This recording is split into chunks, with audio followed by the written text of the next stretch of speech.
Olá, tá começando o 207º episódio do A Fonte da Gigahertz, patrocinado nessa semana pela Gorilla Shield.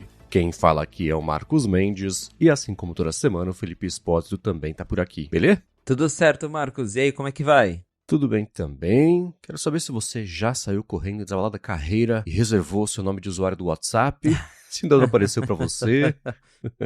Aqui apareceu quando saiu a notícia de que a Meta tinha liberado essa atualização dos usuários. Num primeiro momento não tinha aparecido, que foi uma galera enxurrada de gente postando print. Aí eu fui olhando o meu, não tinha. Passou ali, acho que um dia, aí pintou no meu WhatsApp e eu reservei o nome de usuário.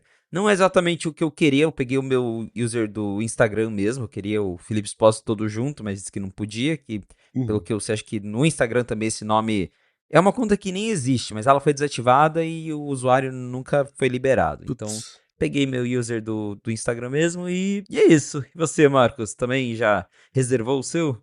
Pra mim foi parecido e foi engraçado que eles tinham passado já a informação antes, né, com embargo e tal, pra poder publicar na hora que caísse. Aí eu fiquei checando loucamente, né, pra ver se já tinha aparecido pra mim à frente de cair a notícia, né, pra poder pôr o print direitinho, ilustrar a matéria e também já garantir o nome do usuário que eu quisesse, né. Mas não, pra mim também levou, sei lá, um dia e meio.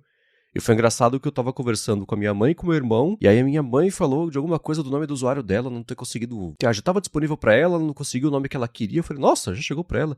Pra mim não chegou ainda, parece assim, ó. A hora que eu fui mostrar, tava lá, username. Falei, apareceu.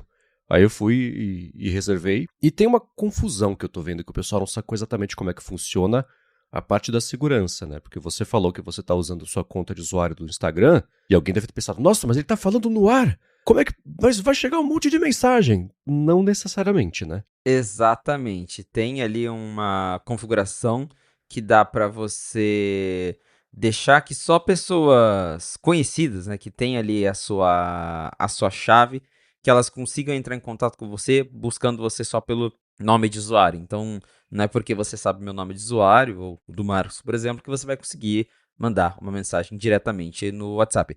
Claro que tem, de novo, tem uma opção lá que dá para você colocar para todo mundo, daí sim, qualquer um que digitar seu arroba vai te encontrar, mas dá para deixar isso um pouco mais restrito. Então, eu, por exemplo, com certeza já deixei ali o meu alterado para ninguém ficar enchendo o saco, porque as pessoas já conseguem encher o saco com o meu número business, por exemplo. É impressionante, porque eu tenho, por conta lá dos meus outros trabalhos, eu tenho dois números, né? Tem um número de negócios e um número pessoal.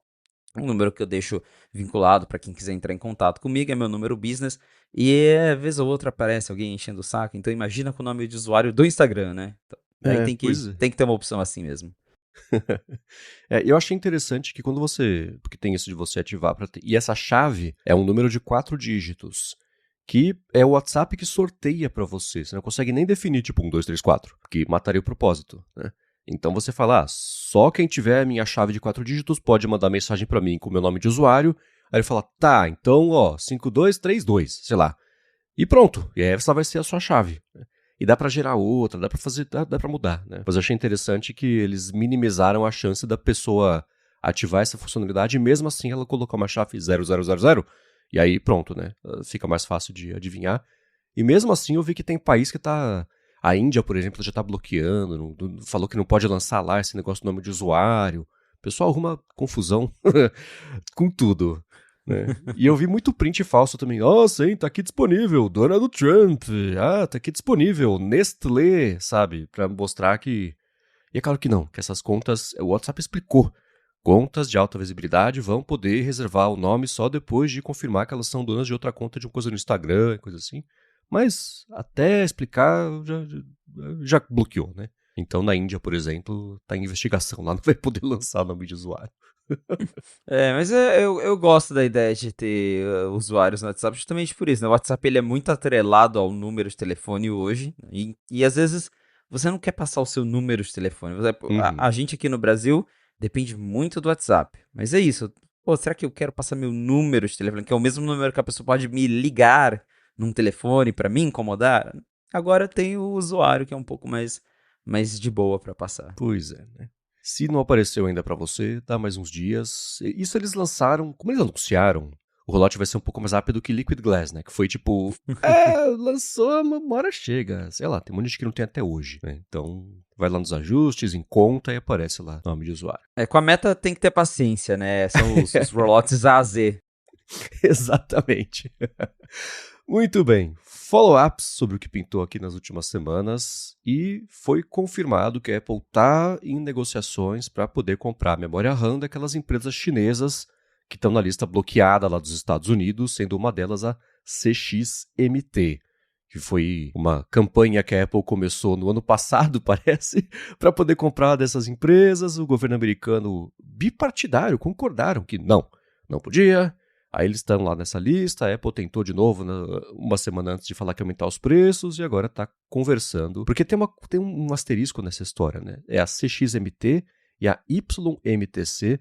Essa lista de bloqueio dos Estados Unidos não é exatamente uma proibição. A Apple não está proibida, nenhuma empresa proibida mesmo de comprar. Mas é muito complicado e chato e caro de comprar a ponto de tornar meio inviável mesmo assim. E é isso que a Apple está querendo falar, governo. Olha o caos que tá, deixa a gente comprar, nem que seja, por exemplo, para a gente poder vender só para aparelhos chineses, é uma opção que ela até tinha falado quando ela tentou pela primeira vez isso, mas agora pintou a confirmação da Bloomberg e do Financial Times que ela está conversando para tentar comprar a memória RAM dessas empresas e achar uma forma de ter um pouquinho a mais, né, para fabricar produtos e reverter o preço novo, eu não sei, mas se virar, né? Exato. Não acho que, até algo que nós já conversamos aqui no episódio anterior, não acho que os preços vão voltar ao patamar antigo. Pelo menos não tão cedo. A previsão é que vai continuar disso para pior até o ano que vem, no mínimo. E aí a ideia da Apple é arrumar mais fornecedores para tentar conter a situação, para de repente segurar o preço por mais um ano, por mais 2 anos, ao invés de ter que já se preparar para um outro aumento no ano que vem, por exemplo. E aí tem essas empresas chinesas que o Marcos citou, e é justamente isso, não é uma proibição, mas é muito difícil, e até pensando no lado político, fica um pouco feio para a Apple, que os Estados Unidos já estão ali deixando bem claro que, não queremos que vocês façam isso. Se a Apple fizer, vai ficar meio feia ali a relação dela com o governo Trump. A gente sabe que o Tim Cook vem tentando sempre ali agradar o Trump, contornar isso. E se eventualmente eles decidirem que eles vão comprar dessas empresas que estão em tese banidas ali de negócios com empresas dos Estados Unidos, daí pode ser que o Trump faça alguma retaliação, invente alguma nova tarifa. A gente sabe que é tudo muito imprevisível ali com o Trump. Então, a Apple tem que tomar muito cuidado, porque é isso. De um lado, ela está tentando agradar o Trump, mas também do outro, ela precisa pensar no negócio dela, e ter essas duas empresas chinesas ali acabaria ajudando de alguma forma. Eu até também tinha comentado que uma possível solução seria essa mesmo, de a Apple usar esses componentes só em iPhones que são mandados para outros mercados, a própria China, de repente aqui o Brasil, por exemplo. Mas mesmo assim, isso ainda resultaria em alguma notícia, né? A Apple faz negócio com empresa blacklisted, e aí o estrago estaria feito, né, Marcos? Pois é. Então, a minha expectativa é que ela consiga, assim mesmo, ter essa exceção. E aí eu não sei se ela anunciaria isso. Esse é o ponto, né? Se ela parar de falar, quer dizer que tá resolvido, sabe? Pra ela poder, pelo menos, não trazer muita atenção pra isso, especialmente porque se ela conseguir vai ser meio tratamento especial. Mas é aquilo, né? O Tim Cook passou aí os últimos 2 anos, especialmente, né, agradando pra poder ter tratamento especial a hora que precisasse, né? Então, chegou a hora dele ver se consegue essa retribuição aí vinda lá de Washington. E uma atualização rápida aqui sobre a confusão toda da Apple com a Epic Games. A Suprema Corte concordou em ouvir um dos 2 pedidos que a Apple tinha feito no caso. Ela tinha feito um pedido para que a Suprema Corte cancelasse a designação de que ela estava em desobediência civil da decisão da Corte dos Estados Unidos, porque ela estava cobrando para poder o pessoal fazer compra externa quando a lei não proibia ela de cobrar. E o segundo pedido era para a Epic Games ser a única representada na decisão desse processo, ao invés de ser todos os desenvolvedores que vendem lá nos Estados Unidos. E ela já tinha, em cortes mais baixas, né, tentado reverter essas 2 coisas, mandou para a Suprema Corte. A Suprema Corte falou o seguinte: tá, a gente vai ver a segunda. Só isso da Epic Games ser ou não a única que vai poder, não é contornar, né? Mas que as regras novas vão valer só para ela. A primeira lá, de desobediência, etc., não. Isso aí se resolve lá com a outra corte, não queria escutar. E com base nisso, a Apple e a Epic Games concordaram em pausar uma outra parte desse processo, que é a dessa corte menor, que ia definir quanto que a Apple poderia cobrar para compras internas. Então, as duas empresas falaram, tá, como esse negócio da Suprema Corte vai influenciar nisso da corte menor, vamos pausar, deixa a Suprema Corte decidir o que ela quer decidir, e aí com base nisso a gente briga aqui embaixo ou só para Epic Games ou para Epic Games e junto dos devs todos também do mundo que vem nos Estados Unidos, porque isso provavelmente vai influenciar na conta de quanto que a Apple pode cobrar de comissão, né? Ah, Felipe, que confusão essa história. É uma confusão e, como você bem notou, isso começou justamente porque lá na época que foi determinado que a Apple deveria liberar a venda de conteúdos in-app através de links externos, a Apple decidiu que ela ia fazer isso, mas ela ia cobrar por isso. E, em tese, a determinação lá dos Estados Unidos não dizia que ela não poderia cobrar por isso. E é o que ela fez. Ela cobrou e agora está recorrendo justamente em cima disso, alegando que, pô, né, ninguém, a determinação da época não falou que a gente não podia colocar uma taxa em cima dessas compras externas. Então, agora a Suprema Corte vai ouvir esse apelo. E é aquilo que a gente sabe, esse caso já está aí se estendendo há muito tempo, muitos anos, provavelmente vai continuar se estendendo por mais tempo, a Apple vai tentar enrolar até onde der, e aí quando sair alguma determinação que é mais favorável à Apple, a Epic Games vai tentar recorrer de novo, e assim vai indo até chegar em um ponto final. Mas é interessante a gente observar, porque também é algo que nós sempre comentamos na fonte, que é o fato desse caso acontecer na casa da Apple, nos Estados Unidos. Uhum. E eu acho que dependendo da determinação final, que por exemplo, o sideloading mesmo ainda não existe nos Estados Unidos. Dependendo da determinação final da Apple, pode ser que ela seja obrigada a fazer mudanças não só nos Estados Unidos, mas daí globalmente. Se ela tiver que mudar no maior mercado que ela tem, pode ser que daí ela acabe abrindo mão e tenha que trazer essas mudanças de uma forma mais ampla para todo mundo. Novamente, o maior mercado da Apple, né? O mercado principal dela, a casa dela. Então, isso acaba abrindo muitos precedentes. Por isso é interessante ficar de olho nesse caso, mas, de novo, tá longe de ter uma conclusão. Ah, sim. Porque é isso, né? E aí, quando mesmo a Apple mandou para a Suprema Corte, já tinha um lance de que era isso. Não tinha... Quando a briga chegou lá e ao mesmo tempo ia rolar essa briga na Corte Menor para definir essas duas coisas, mas já não tinha mais recurso. Chegou na Corte Menor porque ela já tinha extinguido as alternativas todas, mas mesmo assim sempre dá para ter um jeito para conversa aqui, conversa ali, e pá, você acha uma forma de atrasar um pouquinho mais, né? Então chegou, ela conseguiu. Vamos ver agora quanto tempo a Suprema Corte vai levar para julgar isso e qual que vai ser o resultado, né? Outra coisa que ganhou capítulos novos na última semana, quando o assunto é processo, foi a briga da Apple com o Jon Prosser. E foi porque o Jon Prosser respondeu à reclamação da Apple na corte, e não só pro The Verge para falar, eu tô conversando aqui com a Apple com e-mail, e a corte falou, não chegou nada aqui, né? Inclusive, ele tinha perdido oficialmente a oportunidade de se defender nesse processo por WO, porque ele perdeu os prazos todos para se defender. A Apple falou, corte, então vamos lá, já julga ele basicamente, tá? Como culpado, que ele não quis se defender, e agora o processo vai ser sobre quais medidas a gente vai tomar contra ele. E a Corte falou, verdade, né? Se ele não respondeu, então beleza, você não vai poder se defender. Aí, isso, sim, faz um ano que começou esse processo, né? Aí faz um mês e pouquinho, o Prosser contratou um advogado, no dia seguinte, o advogado mandou um documento tudo estabanado, chamou ele de Jon Processor.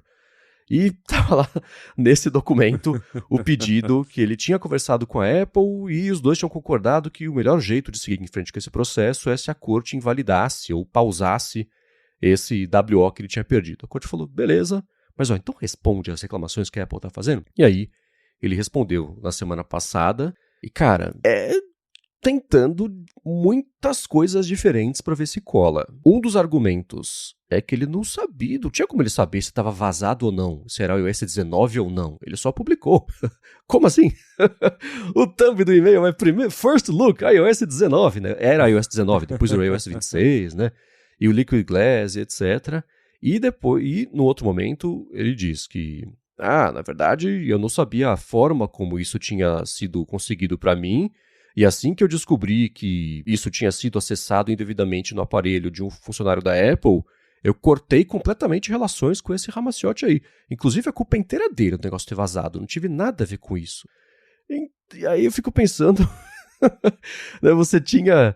O processo estava apontando para um lado e o Ramaciotti, né, que era o cara que estava na casa do ex-funcionário da Apple e pegou o iPhone mesmo e destravou mesmo que ele viu a senha e gravou, né, fez o FaceTime lá com o John Prosser para mostrar como é que era o Liquid Glass. Ele estava colaborando com o processo e a descoberta de coisas novas, etc, para a Apple lá, mas agora a equipe legal do John Prosser falou, não tem nada a ver com isso, a culpa é inteira dele. Por isso, até a gente quer que, sim, a ideia é que cancele todas as acusações contra o John Prosser e que o que restar vá para julgamento por júri, para tentar, na argumentação com o júri, também falar que ele não teve nada com isso. Mas, olha, Felipe, tá tentando de tudo. Que novelão, né? E é bem isso, o Prosser tá tentando se livrar da acusação, jogando tudo em cima do colo do Ramaciotti. Então ele tá sempre, ó, não foi eu, a culpa não é minha. Quem pegou lá o iPhone escondido foi o Ramaciotti. Eu não sabia. Engraçado ele falando, eu não sabia que ele tava me mostrando o iPhone de um funcionário. Cara, uma pessoa te liga no FaceTime mostrando um iOS que não foi lançado. Você acha que saiu de onde isso, né? Assim, um chute. De onde será que veio? Então, tem umas que eu acho que até pode colar pra ele, né? O fato dele falar que, pô, quem pegou foi o Ramaciotti, né? Mas ainda assim, ele pagou o cara pra dar informação pra ele. Ele tenta alegar que, eu paguei pra ter exclusividade da informação, que depois que eu descobri, eu cortei a comunicação. Será que foi por isso ou foi porque ele foi processado, né? Então, tem muitas coisas que ele está tentando realmente para fugir desse processo com a Apple ali, que também é outra história que está só começando e também é outra história que eu acho que vai longe. Eu não sei, também é algo que eu já falei aqui uma vez, eu não sei se o resultado final desse processo vai ser tão desastroso para o Prosser, talvez não seja tão assim, né? Talvez realmente ali o juiz acabe comprando a ideia de que o Prosser foi um intermediário e a culpa é mais do Ramessotti do que do Prosser. Mas ainda assim, me chama a atenção que mesmo com o risco, né, dele levar uma multa, uma punição, que seja, o cara continua publicando as coisas lá no YouTube, continua cutucando a Apple em todo Uhum. vídeo, e eu penso também que isso pode ter um impacto ali na maneira que o processo corre. Sim, o vídeo ele coloca lá escondidinho não, né? Como easter egg assim, sorry team, tipo, tira um sarrinho do Tim Cook mesmo da Apple, então tem isso, né? Tá provocando mesmo. E na argumentação dele tem uma parte também que deve ter uma distinção legal importante sobre, não, eu não me ofereci de pagar ele pela informação, a informação veio até mim e com base no faturamento do vídeo eu repassei uma parte do faturamento para ele. Porque aí de algum jeito não deve constatar, sei lá, suborno, qualquer coisa, eu não sou advogado, mas se eles estão dizendo isso, deve ter motivo. Então tem essa ginástica também argumentativa aí. Mas falando, não tinha como saber, não sabia que isso não era vazado, pelo amor de Deus, né? Mas até aqui na descrição o link para quem quiser ver o documento inteiro da defesa da argumentação dele, né? E para finalizar aqui a parte de follow-ups, pintou mais informação sobre a expectativa da Apple para o iPhone dobrável e parece que ela tem expectativa. Ela está pedindo partes aí e espera vender 10 milhões de iPhones. O pessoal tá chamando de iPhone Ultra também, cada hora tem um nome, né? O pessoal tá... Não sei, pra mim acho que só falar iPhone dobrável por enquanto ainda funciona, né? Mas a ideia é vender 10 milhões. Eu acho meio ousado, Felipe. Se a ideia não era vender 10 milhões do MacBook Neo e depois perceberam que ia ter que fazer mais... Eu acho que um iPhone dobrável a $2.500, que é uma das expectativas agora de preço, não sei se vende isso tudo não, mas quem tem Excel muito mais detalhado sobre isso é a Apple e não eu, né? Pois é, eles aumentaram ali de 7 para 10 milhões a expectativa ali, né, os pedidos, então a Apple espera vender tudo isso aí por um longo período. E tá muito mais abaixo do que o que a Apple espera vender de iPhone 18, né? A mesma reportagem fala que a Apple fez um pedido de 70 milhões de unidades para iPhone 18 Pro e iPhone 18 Pro Max. Então, assim, já está claro que ela acredita fielmente que os modelos Pro vão ser os que vão continuar sendo os mais vendidos. Porque é isso, né? Por mais que o Pro fique mais caro, ele ainda vai custar 1.300, 1.400 versus $2.500, que é muito mais dinheiro. Talvez, como o iPhone Ultra vai ser algo muito diferente, pode ser que ali no lançamento tenha um boom de vendas, um boom de interesse muito grande. E aí ela tá estimando que vai ter uma demanda reprimida de gente doida para comprar o iPhone diferentão. Mas que a longo prazo, claro, isso não vai nem se comparar com o número de vendas de pessoas que vão comprar o iPhone Pro mesmo. Vamos ver como é que vai ser aí essa questão de vendas, mas por esse report, pelo menos, a Apple tem uma leve expectativa de que as vendas vão ser um pouco melhores do que ela estava prevendo anteriormente, né? De novo, um aumento ali de uma previsão de antes, um pedido de em torno de 7 milhões de unidades, agora passou para 10 milhões, mas ainda assim, sempre bom lembrar, muito menos do que o que ela pretende vender, o que ela espera vender de iPhones 18 Pro. Uhum. Eu tô achando bem otimista essa previsão de 10 milhões aí. Vamos ver daqui a um ano quem estava errado. E muito bem, esses foram os follow-ups aqui do que pintou, que a gente vem comentando nas últimas semanas, informações novas que apareceram. Vamos comentar também sobre coisas novas que apareceram ao longo dessa última semana, mas antes de falar sobre isso, eu vou agradecer a Gorilla Shield, que está mais uma vez patrocinando a fonte e que segue oferecendo 5% de desconto cumulativo com os descontos do site, se você for em gorillashield.com.br e usar o cupom GHZ no checkout, para garantir, por exemplo, eles têm mala se você vai viajar agora nas férias aí de julho, eles têm mala de você levar a bordo no avião, de você despachar, colocar ali em cima a mala Survivor, que é com compartimento tem zíper expansível, ela deixa, você consegue fazer compactação ali a vácuo, tem, claro, né, cadeado também de segurança.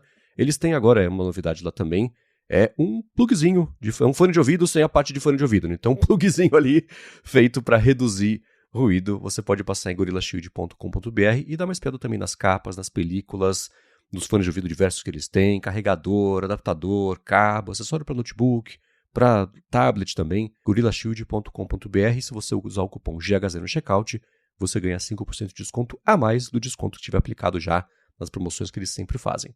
Muito obrigado a Gorilla Shield pelo patrocínio de mais esse episódio do podcast e pelo apoio a toda a Gigahertz. Valeu, Gorilla Shield! Valeu, e vamos lá, Felipe, tá difícil acompanhar a quantidade de rumores sobre o calendário e os planos de chips da Apple para os próximos anos. Porque semana passada, eu acho que deu tempo de comentar semana passada, a gente fala aqui também sobre... na verdade, o chip, o M6 não vai sair no Mac, o Mac que vai ter o toque, vai ser o M5, o Max e o Ultra, e a Apple tá pensando em pular o M6, vai colocar direto um M7. Aí, ao longo dessa última semana, a Bloomberg publicou uma matéria falando sobre os planos da Apple para um MacBook Pro de entrada redesenhado e também modelos novos do iPad Pro. Ela disse que a Apple vem testando 4 modelos novos do iPad Pro. Faz sentido, né? Que geralmente são 2 tamanhos e um deles ter Wi-Fi e o outro deles ter dados.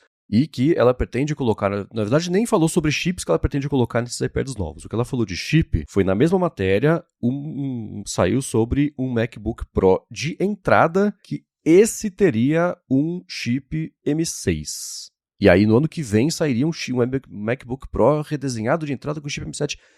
Felipe, o que tá acontecendo, cara? Que confusão, quanta coisa!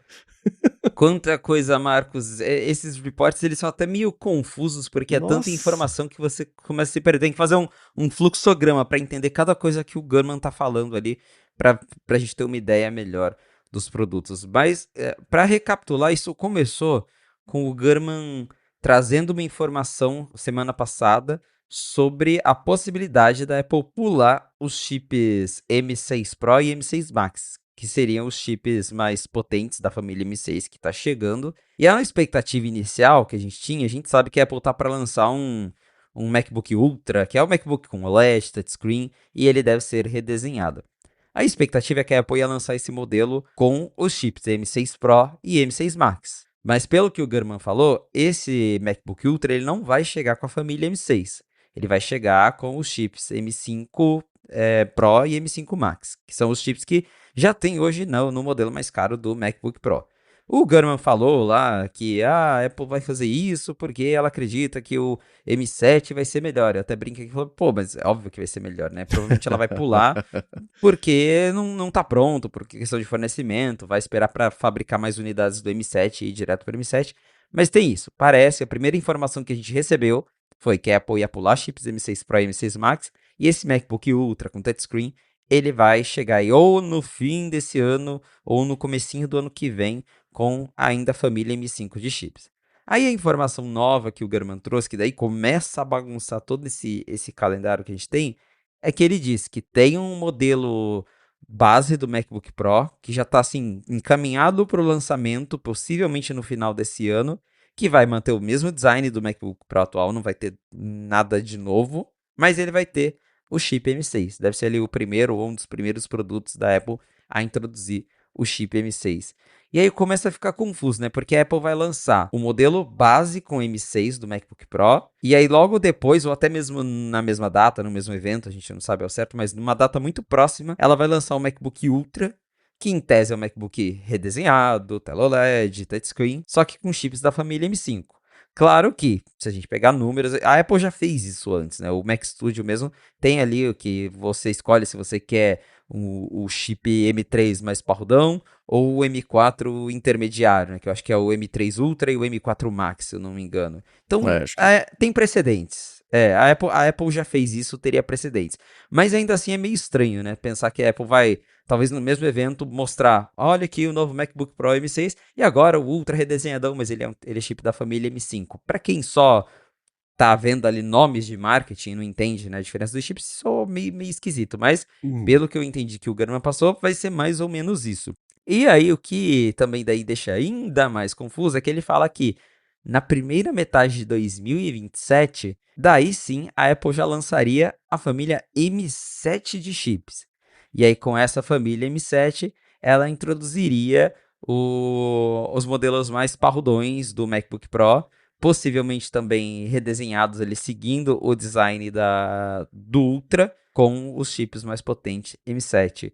Cara, que confusão, assim, eu não sei, o que mais me pega, porque, de novo, isso da Apple lançar dois laptops, um mais caro, que tem uma folhinha mais antiga, tem precedente, a Apple já fez isso com o Mac Studio.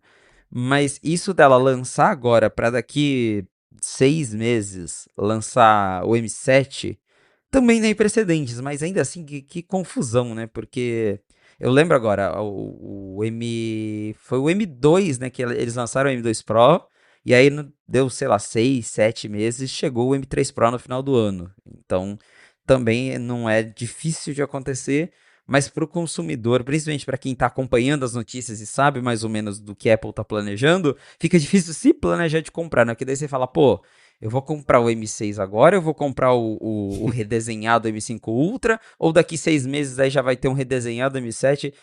Mas tudo isso me parece que pode estar relacionado de fato à questão de fornecimento da Apple, que talvez as coisas não saíram ali como planejado, e ela vai lançando como dá. Lança agora MacBook base M6, lança Ultra com o chip velho, e aí quando tiver pronto o chip novo, a gente lança com o chip novo. Mas que vai ser um pouco estranho, vai. é, sem dúvida. E sobre o redesenho, você tem alguma ideia, viu rumor sobre o que significa esse redesenho desses Macs? Que a gente tá escutando falar sobre isso, mas ainda tá meio, né, não quer dizer muita coisa, né? Eu não vi nada muito específico sobre o que vai significar redesenho, além do termo bem amplo que não diz nada por si só. Eu também não lembro de ter visto nada muito específico. O próprio Gurman, ele é muito vago nas palavras que ele traz. Ele fala redesenho, mas o redesenho pode ser que vai mudar da água pro vinho ou da água pro water, né? Então, pode ser um leve redesenho, pode ser... por exemplo, um rumor que eu lembro que tem, que o próprio Gurman falou, que vai ter Dynamic Island nesse Mac Touchscreen. Então eu acho que o redesenho pode estar mais relacionado à tela, né? Bordinha mais fina, vai sumir o Note, vai ter a Dynamic Island, mas que o corpo do Mac vai ficar muito parecido com o que já é. Talvez um pouquinho mais fino do que ele é hoje, que tem uma galera que nunca fica satisfeita, né? Antes o MacBook Pro ele era aquele super fininho, que a Apple tirou todas as portas, a galera, a gente quer mais porta. A Apple foi lá, fez esse design mais grossão. O pessoal, eu sinto falta de um Mac um pouco mais fininho. Então, pode ser que eles encontrem um meio termo entre o design antigo do MacBook Pro, o design atual mais robusto, mas eu acho que esse redesign não vai ser tão... Isso é um achismo, um chute meu, mas ele não deve ser tão radical quanto algumas pessoas podem esperar. Ainda mais quando falando de touchscreen, tem gente que deve imaginar que vai ser aqueles laptops que você vira e dobra o teclado e usa meio como tablet. Acho que não vai ser isso, não. Ele vai ter carinha de MacBook Pro mesmo, mas aí a tela deve ser um pouquinho diferente por ter bordas mais finas, vai ter Dynamic Island ao invés de Notch. Penso eu que vai ser algo mais ou menos nesse caminho. Uma coisa que eu não gosto dessa linha atual dos Macs é a parte de baixo dele, dos pezinhos, a própria curva dele. Tem cara de velho feio, sabe? Não de clássico, de vintage. Eu só olho e falo, faltou, sei lá, né? Faltava isso pro pessoal sair pro almoço, parece. Tá bom, beleza, fecha o computador e vai embora. Eu acho meio estranho. Então, quando fala sobre redesenho, eu torço pra ser alguma coisa em volta disso, assim, que seja redesenhado, né? Mas vamos ver. E de redesenho do Mac pra redesenho do Apple Watch. Pintou rumor nessa semana de que, assim, né? Esse é um daqueles rumores anuais, né? Todo ano aparece, mais cedo ou mais tarde, uma história de que a Apple vai fazer com que a próxima geração do Apple Watch seja tão diferente que nem as pulseiras vão caber. Vai ser um formato novo até de pulseira, etc.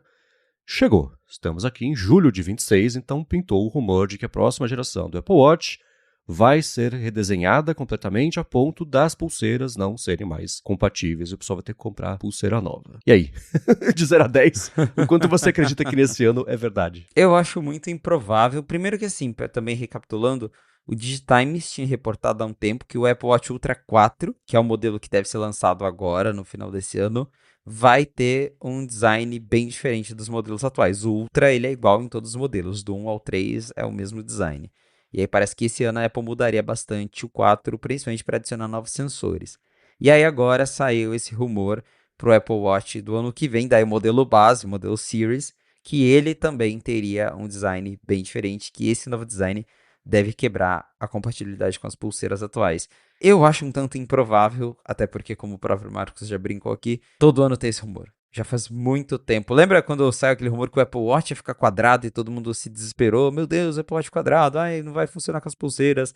E aí, no fim, mudou nada. Eu não duvido que a Apple tenha até experimentado com novos designs lá dentro. Eles devem testar novos designs, eles devem experimentar com coisas diferentes. Mas a realidade é que o Apple Watch ele funciona muito bem do jeito que ele é. Acho que as pessoas já se acostumaram muito com o Apple Watch, gostam dele pelo que ele é, pela maneira como ele funciona, pelo sistema de pulseiras que está aí até hoje. A Apple até fez pequenos ajustes, né? Se você pegar uma pulseira muito antiga e colocar no Apple Watch novo, você vê que ela fica ali meio com um buracozinho, né? Mas encaixa, funciona. A Apple nunca fez uma mudança radical no mecanismo. E eu, sinceramente, acho que não vai ser um grande redesign como esses leakers estão falando. Pode ser que eles mudem algum aspecto, ficou um pouquinho mais fino, ficou um pouquinho mais curvado, mas não acho que também vai ser uma coisa super radical, não. Eu, assim, ao contrário do MacBook, eu não olho para Apple Watch e penso, né, que design velho. O que eu sei que é irônico porque ele tá com o design basicamente igual desde a primeira geração, com outro refinamento ali. Eu penso muito mais que esse dinheiro de investimento seria melhor gasto investido em funcionalidades especialmente ligadas à saúde. E é uma coisa que a própria Apple vem investindo bastante, a gente sempre escuta, né, rumor de coisa nova de saúde que tá para chegar. É outra coisa também que dá para você saber qual é o dia do ano com base no calendário de rumores que são recorrentes sobre isso. Mas o design totalmente diferente, tem aquele lance, né, do vazamento lá daquele Apple Watch que ia ser retinho. Acho que foi o Prosser que fez vazamento. Foi mesmo. Né? Exato. E que ninguém sabe o que aconteceu com esse desenho. Será que é esse que vai ser o novo redesenho, né? Se for, eu prefiro o atual. Ao contrário do que aconteceu com o MacBook, né? Insisto, mas sei lá, eu preferiria que essa grana fosse gasta em coisas que vão trazer mais benefícios para todo mundo, ao invés de só, entre aspas, um redesign para reacender o interesse das pessoas que olham para o Apple Watch e veem só uma notícia velha, sabe? Porque é só um Apple Watch, sei lá. Tem coisa que... Ele, para mim, é um look clássico, tipo, assim até hoje de propósito, porque a marca dele é ele próprio, né? Você mudar é arriscado pra caramba, especialmente uma coisa que as pessoas vestem, elas usam, tá nelas, né? Você fazer um design mais divisivo, você acaba fazendo os óculos do Snapchat, né? Que o pessoal olhou e falou, vocês são loucos. Então, Sei lá. E um assunto que foi notícia nessa última semana também foi o lançamento da Apple de recursos, na verdade, correções de segurança que ela tinha planejado para lançar no iOS 26.6 e ela antecipou isso e incluiu no iOS 26.5 e ela falou que ela está antecipando isso, pelo menos dessa vez ela fez isso, por conta de IAs que estão ficando boas demais em achar problemas e falhas e bugs e poder explorar isso. Então, tinha pelo menos uma outra coisa ali que ela não queria esperar até o lançamento do iOS 26.6 e os outros 26.6 todos, né? E como tinha muita correção de bug de segurança de WebKit, toda essa parte que já deu dor de cabeça para ela com o Dark Sword, aquele outro bug também que eu esqueci, o Coruna, né, que eram bugs que exploravam mesmo cadeias de falhas de segurança que a porta de entrada era sempre o Safari. Ela até atualizou iOS mais antigos, iPadOS mais antigos para tentar impedir que isso acontecesse e foi ela admitindo não, né, porque não é uma vergonha ter que falar isso, mas ela trazendo atenção para o fato de que essas IAs que são boas em achar falhas de segurança representam um desafio para empresas que têm que ficar atualizando o sistema operacional por conta de segurança e isso traz uma coisa que eu tenho pensado, já trouxe, acho que no ADT, já falei sobre controle também, de que vai ter que ter um sistema de segurança mais próximo de streaming do que de updates que você depende da pessoa ir lá e colocar para baixar e ela não vai querer porque vai achar que o vai ficar lento. E é um problema que eu não sei como é que a Apple vai resolver. Mas aqui é ela trazendo atenção para isso. Trouxemos a correção de segurança antecipadamente, porque a gente não quis esperar até o 26.6, porque está cada vez mais preocupante esse mercado. É interessante pensar nisso, de como a IA tem esse potencial mesmo de ajudar muito a encontrar exploits, falhas, a ajudar os hackers, desenvolvedores, enfim, a explorarem essas falhas no sistema. Porque não é a mesma coisa, mas só para trazer um comparativo aqui pro nosso ouvinte. Eu mesmo, quando eu tô lá futricando o iOS, eu hoje consigo usar bastante IA para agilizar muito o processo de entender o que está diferente, o que mudou, o que significa cada coisa. Então, imagina você usar isso para conseguir ali encontrar novas falhas. É muito mais rápido, então a Apple também precisa acelerar o passo em como ela libera essas atualizações, em como ela se protege contra essa enxurrada de gente usando IA para encontrar ali brechas dentro do sistema. E sim, eu também acho que a Apple tinha que mudar a forma como ela distribui certas atualizações. E o que me pega é que ela tem esse sistema. Existe já aquele patch emergencial que a Apple lançou, tirou do ar, e agora voltou recentemente com uma versão do iOS 26. Mas aí que tá, ela não usa isso, né? Eu não sei se ela não se sente ainda segura o suficiente para lançar patches emergenciais com medo de que isso vai quebrar o iOS e ainda ela vai testando muito aos poucos para ver a recepção, para ver se está distribuindo da maneira correta, porque o iOS já tem um sistema para receber um patch em segundo plano, que não precisa do usuário ir lá, clicar em instalar, reiniciar o aparelho, porque hoje a forma como o iOS atualiza é muito engessada. A Apple precisa empacotar uma nova versão do iOS para cada pequena coisinha. Ah, encontrou um novo bug. Tem que empacotar um novo iOS para corrigir. Ah, tem um novo exploit. Empacota o novo iOS, distribui, como o Marcos notou. Tem que esperar o usuário clicar para instalar. Muita gente não instala, muita gente demora meses para instalar atualizações do iOS. Então precisava mesmo ter um sistema de segurança à parte. É até meio bizarro também a comparação que eu vou fazer, mas uma coisa meio Windows Defender, que o Windows a parte de firewall, de segurança do Windows, ela atualiza totalmente independente das versões do Windows.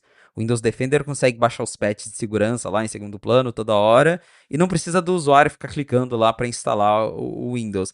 A Apple hoje precisava meio de algo assim, porque esperar o usuário ter que, né, instalar cada atualização é uma coisa meio problemática até.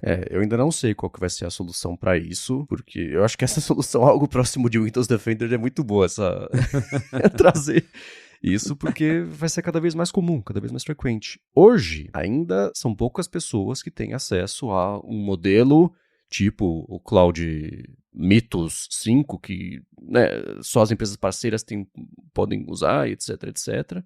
Mas, cara, daqui a 6 meses, daqui a um ano, né, isso vai estar mais dominado E a hora que tiver modelo de código aberto que tem essa mesma capacidade, aí que entorna o caldo de vez. Então, tá correndo o relógio para as empresas de tecnologia, e não só a Apple, mas qualquer uma que tenha software de uso para consumidor final, né?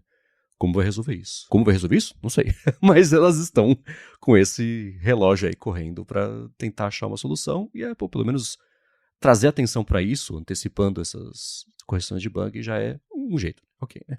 Bom, e para finalizar o episódio de hoje, teve um vazamento massivo. Ele foi acontecendo em parcelas, assim. Foi engraçado notar a evolução desse assunto. Porque os gringos não ligam muito para qualquer coisa que acontece fora das fronteiras deles, né? Aí tava lá a Tata, que é a fornecedora, montadora de iPhone indiana da Apple. Ela tá passando por problemas regulatórios de jogar, de sujar água. E eu tendo a cobrir no Night5Mac esse tipo de coisa, primeiro, porque ninguém cobre, e em segundo lugar que tá lá, né, que é mais uma historinha pra publicar, né, por que não? E não tem exatamente, né, um grande sucesso de cliques, né, mas eu tendo a cobrir mesmo assim. Aí saiu esse negócio tá sujando a água, aí a Tata fala que não, aí o órgão regulador de água da Índia vai investigar. No meio disso tudo, saiu uma outra notícia. A Tata também passou por uma brecha grande de segurança. Roubaram documentos tanto da Apple quanto da Tesla. Eu cobri isso, até brinquei, né? A Tata tá tendo uma semana ruim, né? Depois do negócio do ambiental, agora é isso também, vazamento e tal. Ninguém deu bola. Aí deu uns 2 dias, os documentos roubados da Apple e da Tesla estão caindo, na verdade estão na Dark Web, já faz 2 semanas estão circulando. Apple investiga. Polícia indiana investiga. Aí começou a crescer essa história. Aí começou a cair no Twitter o que tinha sido roubado. Algumas das coisas tinham sido roubadas dos servidores da Tata. E há bastante coisa de verdade. Inclusive, vídeo do que dizem ser testes de queda dos próximos iPhones. E apareceu lá um iPhone prateado, que ninguém sabe se é tipo a cor titânio que vai sair no próximo iPhone, se é só o iPhone sem passar do processo de anodização que daria uma cor para ele. Aí a Apple tá correndo para tirar do ar do Twitter isso aí. Os vídeos, né? Trazendo um pouquinho de bastidores aqui do 95Mac. A gente não quis cobrir, porque são vídeos roubados dos servidores da Apple. A gente não quis encostar isso com uma vareta de 10 metros de distância, porque é pedir pra ter dor de cabeça. Mas não é difícil achar no Twitter esses vídeos, né? E aí vazou também documento de especificação, de fabricação, de montagem, de chip, de câmara de resfriamento, que parece que vai ser maior. Então tem muita coisa vazada. Os da Tesla eu não vi o que vazou, porque né, eu não me importo. Mas esses aí do iPhone, não é tipo o vazamento do iPhone 4 esquecido no bar. Mas é porque não vai mudar o design. Porque se fosse mudar o design, se fosse o iPhone dobrável, aí sim ia ser classificado como o maior vazamento da história da Apple, porque foi chupinhado de dentro dos servidores da Tata e tem muita coisa ali dela, né? De aprovação regulatória. Exatamente, eu vi a galera falando que é o maior vazamento da história. Ainda acho que é o iPhone 4, mas a gente só não se importa tanto porque já tinha expectativa de que o design ia ser igual e de fato esses vazamentos comprovam que o design ele é muito parecido com mudanças bem sutis. Dá para observar ali, por exemplo, que é algo que já vinha sendo rumorado. Eu tinha comentado na Macworld há muito tempo sobre essa possibilidade. Outros leakers também tinham falado que a Apple ia tentar unificar mais o recorte entre o vidro e o alumínio de alguma forma. Porque hoje você pega o iPhone, o 17 Pro prata mesmo, o modelo, né, o metal, ele é cinza e o vidro ele é branco. E aí parece que colaram aquele vidro atrás, que ele não faz muito parte do telefone. E nesse modelo que vazou agora do 18 Pro, dá pra ver que o vidro ele é da mesma cor, conseguiram deixar o vidro da mesma cor do cinza do metal, do alumínio do iPhone. Então, essa é a mudança mais perceptível. E dá pra ver que o bump da câmera tá bem maior, que isso também já era rumorado, que a Apple vai usar novas lentes mais grossas. E dá pra ver de fato ali, quando o iPhone tá de ladinho, que o bump é bem mais grosso. De resto, tá tudo igual, a posição dos botões é a mesma, tudo igualzinho ao que a gente já tem. Se tivesse vazado o Ultra, o dobrável, não sei, aí sim seria um vazamento gigantesco, porque por mais que já tenham vazado cards, renders, até agora a gente não viu nenhuma imagem real do aparelho, e então daí eu acho que o vazamento chamaria mais atenção. Mas ainda assim, pelo que a gente tem acompanhado, dá pra ver que a Apple não tá nada feliz com esse vazamento, colocou já a polícia no meio, tá sendo investigado, porque vazaram muitos documentos, né? Tem esse drop test, é só uma das 1000 coisas que vazaram. Tem especificações dos chips, falando do chip A20 Pro, tem vídeos da linha de montagem, mostrando como monta, e aí, através desses vídeos, dá pra ver várias coisas, por exemplo, que o sensor ali do Face ID tá bem diferente, justamente porque tem esse rumor da Dynamic Island ser menorzinha. Tem documentos mostrando que a câmara de vapor vai ser bem maior, como o Marcos falou, então a parte de resfriamento dos iPhones 18 Pro ela deve ser bem melhor. A questão do chip também, acho que a gente até tinha comentado sobre a possibilidade, agora foi meio que confirmado por esses vazamentos, que a memória RAM vai ficar do lado de fora do chip, então ela não vai ficar no mesmo pacotinho, que isso também deve melhorar a parte térmica, por conta, né, o uso de IA, acaba aquecendo muito a RAM, e aí tem ali várias mudanças que foram confirmadas por esses vazamentos. Eu me pergunto se tem mais. Agora parece que deu uma acalmada, então talvez o grosso, né, o principal, que chama mais atenção, já foi vazado.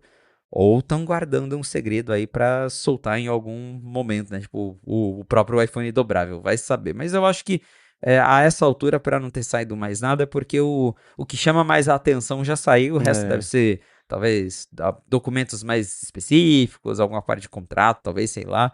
Mas tá aí um grande vazamento, não acho que é o maior, mas é um baita vazamento que tá dando dor de cabeça pra Apple.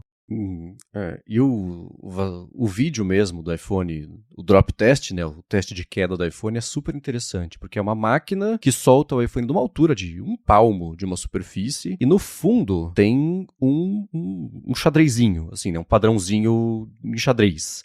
E esse padrão é refletido no iPhone, quando ele bate no chão, e dá pra ver a tela dando uma distorcida, assim, que é pra isso que é esse vídeo, né? Pra mostrar o quanto distorce, o como ele quica, etc, etc. Super interessante. Eu também não quero dor de cabeça, não vou colocar o link pro vídeo aqui, mas é facinho de achar, é só procurar por iPhone, Drop Test, Tata, vocês encontram. Eu também acho que se tivessem coisas mais chamativas, elas já teriam aparecido. Eu tô me perguntando por que elas não apareceram, na verdade, porque certamente tem mais coisa, e foram, sei lá, eu não sei o número, eu vou chutar uma coisa pra dar 200 tera de arquivos roubados, sabe? Foi um absurdo de coisa assim. E eu fiquei pensando a sorte que a Apple deu, aparentemente, de não ter sido vazado, sei lá, o HomePad, sabe? Outras coisas que devem ter documentos ali disso. O MacBook Touchscreen. Exato, né? Que tudo depende mesmo de um monte de etapas regulatórias de aprovação, e isso de teste de queda também faz parte disso, né? Muito interessante como isso foi acontecer. E é isso, a Apple tá atrás, a polícia tá atrás. E teve até uma das primeiras contas que vazaram isso aí foi uma conta chamada Evelix. Mas não é o Evan Blass, que é o Evelix de verdade, que vaza coisas há muito tempo. Foi uma conta que criou, sei lá, tem uma confusão sobre isso também, né? A confusão ela vai abrindo horizontalmente, desmembrando em novas confusões e novos dramas. Mas a Apple conseguiu tirar do ar essa conta, aí achavam que era o Evelix de verdade. Aí o Evan Blass falou, não, gente, eu tô aqui, a minha conta é outra, esse cara que criou essa conta eu não sei quem é. Então tá tudo muito confuso. Desaposentaram o Evelix, né, que ele tinha se aposentado. Verdade. Mas eu acho que a gente pode esperar por mais informações aí nas próximas semanas. Não é possível que só, entre aspas, isso seja o que dê pra tirar aí de roubado dos servidores dessa data. E coitada da Apple, né? Coitada não, vocês entenderam, né? Porque ela resolveu passar a depender mais dessa data, especialmente para a Índia, que é um mercado importante para ela, porque era para diversificar a fabricação da China. Eu fico imaginando a Foxconn falando, tá vendo só? Com a gente isso não acontece. A Apple fala, mas o povo dá descarga em iPhone para poder tirar depois e vazar do mesmo jeito, né? É só o vazamento que é outro. Exatamente. Vazamento não tem como evitar, mas quando é uma brecha assim de segurança, porque com certeza tá no contrato da Tata, da Foxconn, que elas têm que proteger toda a propriedade da Apple, e isso pode resultar até na Apple, na Tata perdendo o contrato com a Apple. Não acho que vai perder, porque, enfim, é como o Marcos falou, a Apple hoje está dependendo da Tata para diversificar um pouco a produção de iPhone e de outros produtos, mas que deve talvez rolar uma multa, alguma penalidade, deve rolar também. Ah, sim, sem dúvida. Mas que curiosa essa história. Vamos ver se na semana que vem a gente vai passar a ter o segmento dedicado aqui ao vazamento da Tata com novas informações. Bom, os links de tudo o que a gente comentou ao longo do episódio você encontra em gigahertz.fm/afonte/207 ou também aqui nas notas do episódio. Obrigado a vocês que deixam reviews, avaliações, que recomendam e que vão em gigahertz.fm/feedback e mandam suas perguntas, comentários e ajudam a gente a pautar aqui os episódios também. Obrigado a Gorilla Shield pelo patrocínio do episódio de hoje e a você, Felipe, por semana após semana ajudar todo mundo, inclusive eu, a fazer sentido do que tá saindo lá de Cupertino. Valeu, Marcos, e obrigado à audiência por ter ficado com a gente até o final de mais um episódio do A Fonte. E se você quiser me encontrar nas redes sociais pra gente bater um papo, é só me procurar no @felipe.exposto lá no Instagram e nos Threads. Boa, pra falar comigo, MVC Mendes. Eu apresento por aqui o Área de Transferência e o Área de Trabalho. Apresento para a Lura o IA sob o controle e meus textos vocês encontram no 9to5Mac. Obrigado mais uma vez pela audiência de vocês e a gente volta na segunda que vem. Um abraço e até a próxima.